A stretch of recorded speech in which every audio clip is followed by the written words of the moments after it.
ఏదైతే బీఆర్ఎస్ గతంలో మంతని ఎమ్మెల్యేగా పనిచేసినటువంటి పుట్టమధు మాట్లాడుతూ గౌరవ IT and industry minister Sridhar Babu గారి పైన నిరాధారమైనటువంటి ఆరోపణలు చేయడం జరుగుతుంది. ఇవాళ గతంలో ఏదైతే మంత్రి పేషీలో జరిగినటువంటి విషయాల గురించి మంత్రి ఓఎస్డి గారే చాలా స్పష్టంగా ఇది జరిగిందని సైఫాబాద్ లో కేసు చేయడం జరిగింది. అది జూన్ లో కేసు వేస్తే ఆ కేసుని విచారించినటువంటి సైఫాబాద్ పోలీస్ స్టేషన్ వారు దాన్ని సిసిఎస్ కూడా ట్రాన్స్ఫర్ చేయడం జరిగింది. ఇది జరిగి జూన్ లో జరిగింది చాలా స్పష్టంగా.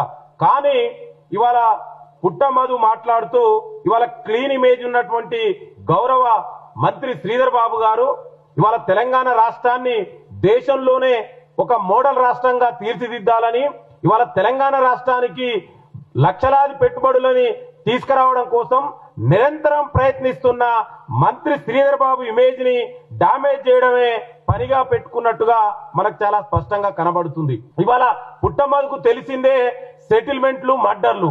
ఆయనకు అసలు మంత్రి పేషిలో పేషి ఎట్లుంటది, పేషీలు ఎట్లా జరుగుతుందో కూడా తెలియనటువంటి ఒక మూర్ఖుడు పుట్టమధు. ఇవాళ ఆయన మీద గతంలో మనందరం చూసాం, ఎన్నో కేసులున్నాయి. ఇవాళ గతంలో వామనరావు లాంటి వ్యక్తులని డే లైట్ లో మర్డర్ చేపించి సిబిఐ కేసులు ఎదుర్కొంటున్న పుట్టమధు నువ్వా మాట్లాడేది ఇవాళ మా మంత్రి గురించి? బిడ్డ ఒళ్ళు జాగ్రత్త పెట్టుకో పుట్టమధు. ఇంకొకసారి మంత్రి శ్రీధర్ బాబు గురించి నీ ఇష్టం వచ్చినట్టుగా మాట్లాడితే బిడ్డ తెలంగాణలో తిరగలేవు. ఇవాళ నీకు నిజంగా దమ్ము ధైర్యం ఉంటే, ఏదైనా ఆధారాలు ఉంటే ఆధారాలతోటి మాట్లాడు. అంతే తప్ప ఇవాళ శ్రీధర్ బాబు ఇమేజ్ ని డ్యామేజ్ చేస్తే ఏదో నీకేదో లబ్ధి చేకూరుతుంది అనుకుంటే తెలంగాణ ప్రజలు, ప్రత్యేకించి మంతని ప్రజలు చాలా విజ్ఞులు. నీ యొక్క బుద్ధి తెలిసే నీకు ఒకసారి అవకాశం ఇచ్చి మళ్ళీ ఇవాళ నిన్ను ఎక్కడికి పరిమితం చేసిరో ఇవాళ తెలంగాణ ప్రజలకు, మంత్రి అదేవిధంగా మంతని ప్రజలకు చాలా స్పష్టంగా తెలుసు.